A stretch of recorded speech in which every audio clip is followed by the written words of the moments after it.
संघर्ष था। 13वें दिन की सुबह जब युद्ध शुरू हुआ, पांडवों और कौरवों की सेनाओं के बीच में लड़ाई और भीषण हो गई। उस दिन एक ऐसी घटना घटी जिसने युद्ध का रुख बदल दिया और युद्ध के परिणाम को प्रभावित किया। यह घटना थी घटोत्कच की मृत्यु की, जो कि पांडवों के वीर योद्धा भीम के पुत्र थे। नमस्ते, मैं आरजे कार्तिक आपका स्वागत करता हूँ सीखो ऑफिशियल शो महाभारत के किस्से में। युद्ध का आरंभ कौरवों और पांडवों के बीच मतभेदों के कारण हुआ था, जो कि अंत में कुरुक्षेत्र के युद्ध तक पहुंच गया था। पहले दिन से ही अत्यंत भीषण युद्ध हुआ, लेकिन 13वें दिन युद्ध में एक नया मोड़ आया जब घटोत्कच ने कौरवों की सेना पर हमला किया।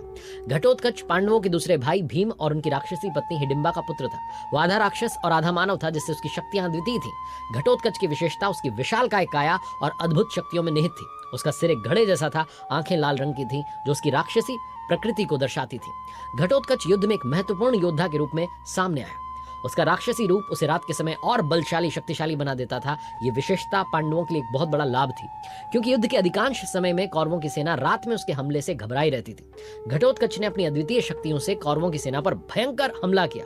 जादुई शक्तियां और शक्तिशाली युद्ध कौशल ने कौरवों के लिए मुश्किलें खड़ी कर दी। वो कौरवों की सेना को नष्ट करने में सफल रहा। कौरवों की ओर से घटोत्कच को रोकने के लिए कोई भी हथियार प्रभावी नहीं हो रहा था। महाभारत के 13वें दिन की शुरुआत अर्जुन के लिए बहुत दुखद थी। उन्हें अपने बेटे अभिमन्यु की दुखद मृत्यु का पता चला, जिसके लिए मुख्य रूप से जयद्रथ जिम्मेदार था। जयद्रथ ने अभिमन्यु को धोखे से मारा था और वो भगवान शिव से मिले वरदान के कारण पांडवों को और उनकी सेना को चक्रव्यूह में फंसने से रोक रहा था।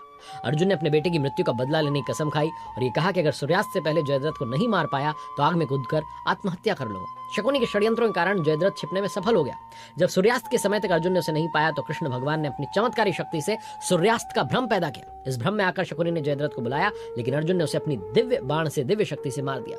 जयद्रथ का सिर उसके पिता वृद्धक्षत्र के गोद में जाकर गिरा। जयद्रथ की मृत्यु से दुर्योधन क्रोधित हो गया और उसने पांडवों की सेना पर हमला करने का आदेश दिया। युद्ध रात भर चलने लगा, जो कि सूर्यास्त के बाद भी जारी था।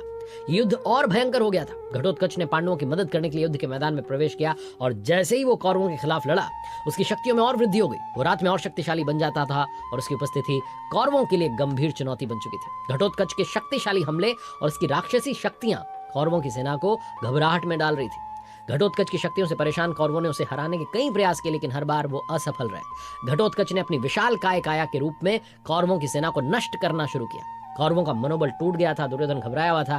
दुर्योधन ने अपने मित्र कर्ण से मदद मांगी और कहा कि वो घटोत्कच को मारने के लिए अपने दिव्य अस्त्र का उपयोग करे। कर्ण के पास में वासवी शक्ति थी, जिसे उसने भगवान इंद्र से वरदान के रूप में प्राप्त किया था। यह अस्त्र सिर्फ एक बार इस्तेमाल हो सकता था और कर्ण इसे अर्जुन के खिलाफ प्रयोग करने की सोच रहा था, लेकिन दुर्योधन के दबाव में आकर कर्ण ने घटोत्कच को मारने के लिए वासवी शक्ति का उपयोग किया। जब कर्ण ने वासवी शक्ति का इस्तेमाल किया तो घटोत्कच को मारने में सफल हुआ। हालांकि घटोत्कच ने अपनी जादुई शक्तियों से अंतिम समय में विशालकाय रूप धारण किया। गिरते समय उसका विशाल रूप कौरवों की सेना के एक बड़े हिस्से को कुचलने में सफल रहा। उसकी मृत्यु से पांडव उदास हुए, लेकिन साथ ही उन्हें राहत मिली, क्योंकि कौरवों का मनोबल घटोत्कच ने तोड़ दिया था और युद्ध का रुख पांडवों के पक्ष में मोड़ दिया था। उसकी वीरता, शक्तियां और कौरवों के खिलाफ उसकी जो लड़ाई थी, वो पांडवों के पक्ष में एक महत्वपूर्ण योगदान साबित हुई। घटोत्कच की वीरता और बलिदान महाभारत के इतिहास में एक अद्वितीय स्थान रखता है। उसकी शक्तियां और उसकी भूमिका पांडवों के लिए अमूल्य थी और उसकी मृत्यु ने कुरुक्षेत्र के युद्ध में एक और दुखद कहानी को जन्म दिया था। अगर आपको ये कथा पसंद आई हो तो हमें अपनी राय और सुझाव बताइएगा। जल्द ही एक नई कहानी के साथ आपके पास वापस आऊंगा। तब तक के लिए जय श्री कृष्ण। प्रभु कृपा बनी रहे।